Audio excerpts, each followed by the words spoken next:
Hi everyone. So I'm filling in for 1KX, but I don't. In the last year is that we moved our work to Gnosis Safe. So the DAO is now largely operating through a Gnosis Safe, but that's also with its challenges. I know that a lot of add-on modules and tools are being built there, but we still feel that we sort of have to use 4 to 5 different tools in different places in order to be able to manage our DAO. And essentially what that means is the time it takes to participate in day-to-day DAO activities is maybe 5 or 6 times more what you would hope it would be. And I think all of that really comes down to tooling being fragmented and all over the place and no real aggregator around where you can do one thing from one place, all things from one place. So, as DAOs are beginning to mature, because obviously during crypto winter, this wasn't a priority for us. We were just, focused on surviving. But now that's changed. Our protocol, our success has looked very different in recent months. And so, we look around us and we see that, DAOs are evolving very fast. And, people are being forced by their stakeholders and held more accountable for the actions they take. We need, and so this is sort of forcing large DAOs especially to adhere to higher standards, transparency, reporting, and as they grow TVL at such a fast rate, this also becomes very challenging. So with growing maturity also comes challenges, and those challenges are the scaling and magnitude of things. We're sort of, in some cases, I think Uniswap is looking after $8 billion in assets, but that in today's standards is as big as some endowments. But are the processes and transparency and reporting process around these kind of sized DAOs as transparent and professional and as people would like them to see? I mean, the information is largely there, but it's so difficult to make any sense out of it unless you're prepared to spend, 2 or 3 days diving into the details. And then we're seeing a lot of outsourcing. So in many cases where DAOs should be looking after their own things, we're seeing that in many cases they're outsourcing and paying ridiculously large sums of money to people to just take the problem away. And very often, a story that I've heard from many of my peers who are looking after DAO treasuries is, yes, we know this is a problem, but we're so focused on building right now, we don't want to deal with it. We can't deal with it right now. We're just busy. We need to get the next release out and the next, product out. And then on the flip side of that, stakeholders want to engage meaningfully. And so we have, the common, forums, discourse that people use. We have Discord channels. But in terms of being able to translate those discussions or conclusions into a vote, there's no sort of continuity from that. It tends to go to a snapshot vote, and then the snapshot vote registers that vote on chain, but then it doesn't actually trigger a contract vote. And I know that some of these toolings, we've got with Tally coming out, we've got SafeSnap, and we've got a bunch of other things, but still it's very hard to have that kind of stakeholder engagement, again, without being spread out across 2 or 3 different discussions and tools, and the process being very long-winded. And again, the fear here is that because the barriers to participation are so high, the end result is that you get apathy, voter apathy, stakeholder apathy, and people stop caring, and therefore actually the goal being to decentralize actually ends up with a very centralized structure where only a very small group of people are willing to put that time and effort in, maybe because of the size of their stake or other reasons. So we've talked about the challenges that we faced personally. I've tried to touch on some of the challenges that I think the space in general faces. And so, I don't want to just bring problems and challenges here. I've tried to put together a few bullet points in terms of what have we learned from our experiences and what do we think is needed. So these are a few bullet points on what I personally, in my 2.5-year experience, think would be helpful. So efficient management of current resources. I should actually say efficient and transparent management. So being able to account transparently. I'm basically usually the one keeping our accounting spreadsheet up to date, and I'm kind of bored of it. I'd love that process to be automated and to be able to categorize payments as we're making them, and to just be able to download a CSV report at the end of every month and be like, yep, done, save myself God knows how many hours. Try to remember, if you forget to record one of those payments, trying to remember what it was for 2 or 3 months later is a pain as well. Forecasting and planning for the future. I can hand on heart say this from the, very, very genuinely, we had a very tough crypto winter. At one point, our market cap was around $2 million for a very long time.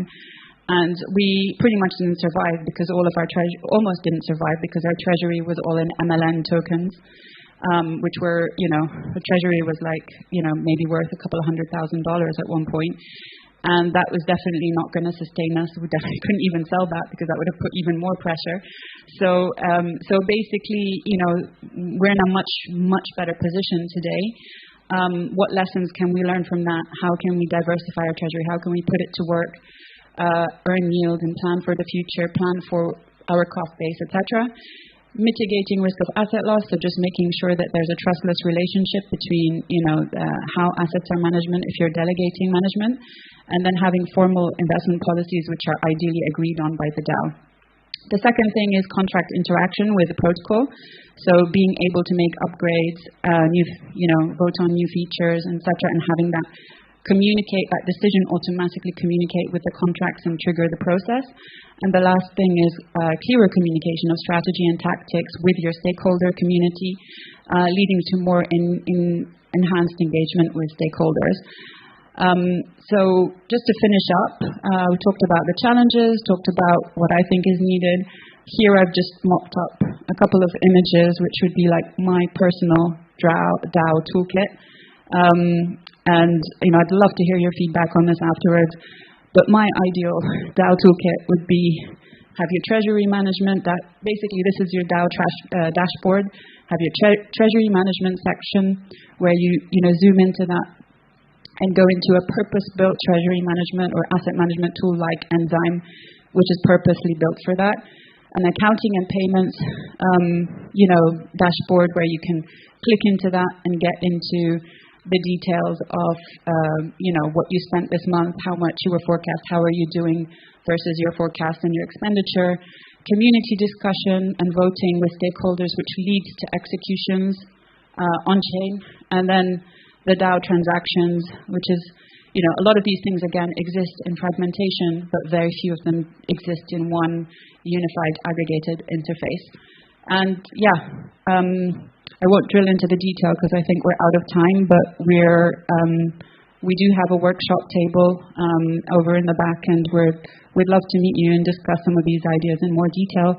And also feel free to challenge us on anything in here and tell us what you've been experiencing. So thank you very much for your time.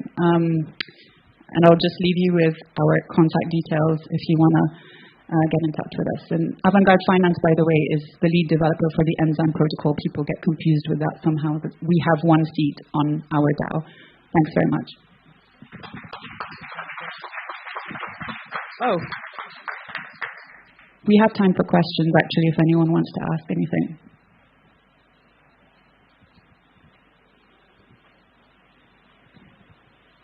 Thank you very much for the talk. The final dashboard you showed, I think, would be amazing, and we would all love to see something like that take place. I know a few projects building dashboards within certain one of those 4 quadrants. Yeah. And I just wanted to ask, do you think it would be possible to have some sort of like plug and play where people building, let's say, a treasury management solution or a community discussion solution, they can kind of all feed into one broader dashboard? Yeah, I mean, that's our goal. So, with now that we have the bandwidth and we've come out of crypto winter, we're in a much healthier position. One of the things we want to address Avant-Garde Finance for ourselves is how we can build tools around our own DAO to operate it much more efficiently. Because the amount of hours it takes from all of us is ridiculous. These are not difficult things, but they end up taking a lot of time. And as a result, sometimes people who we really want to participate because we really value their input just can't do it because they're so tied up with other things. And so this is something that we want to contribute to. We want to share with the community, and we want to ideally build with the community. We want to build primarily for ourselves, but also in a way, hopefully, that's also useful to the broader community.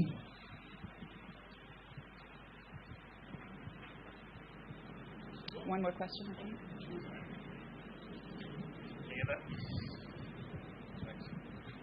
Hi, thanks. I'm amazed with how good of a presentation you managed to put together in 5 minutes. I'm still shaking. But I was wondering, you mentioned that your DAO is not token-based, and I wanted to ask, how does membership then work? How do you get accepted to it? There's an application process. By the way, there's actually a slot available now, which we'll be advertising soon. But the new members, so the council I mentioned at the beginning is made up of technical representatives, so former auditors or people who understand our code base really well because they've either contributed to it or audited it in the past. And we pride ourselves in that because we take security very seriously, especially when you have an asset management protocol. It's even more important. So we have people like Lev Livnev on the council. We have Martin Lundfall. We have Nick Munoz-McDonald. So all of these people have audited our code base at some point or another. And then we have a user representative component, which users themselves nominate. And to be eligible for that, you have to be in the top tier of users by TVL or assets under management. And then I forget what the exact cutoff is. I should know, but it's been a while since we had to do this. I think it's coming up in February. But I think you have to be in the top 5 or 10% of TVL users. And then we have a Telegram group where only users can join. You have to sign, to prove that you're a user. And then from that Telegram channel, we've run votes where people who from that top tier can nominate, say, I want to apply to be on the council, and then the users basically there's a vote that takes place over several days in a poll kind of scenario, and then we elect the user representatives. Now the challenge we faced in the last year is the challenge we faced at the beginning is we didn't have users, so there was no user representative for the first year and a half. We just brought those in last year. Towards the end of last year. And then our TVL has basically, since our last release in January, February, our TVL has exploded. It's still not as high as we want it to be, but it's gone from 0 to 150 million, all new users primarily, and most of them coming because the functionality and the ease of use has improved dramatically. So the same users that were in the top 10% at the beginning of this year look very different to what they are now. So again, we're evolving governance, and I think the user representatives will probably have to be renominated every year to make sure, especially in this fast growth phase, to make sure that this that it's a fair representation, because the user representatives are doing a fantastic job, but they are looking quite small now in terms of our other users. So that's something we need to bear in mind and solve for. I think I'm being told time out. So thanks very much, guys. Look forward to talking to you after.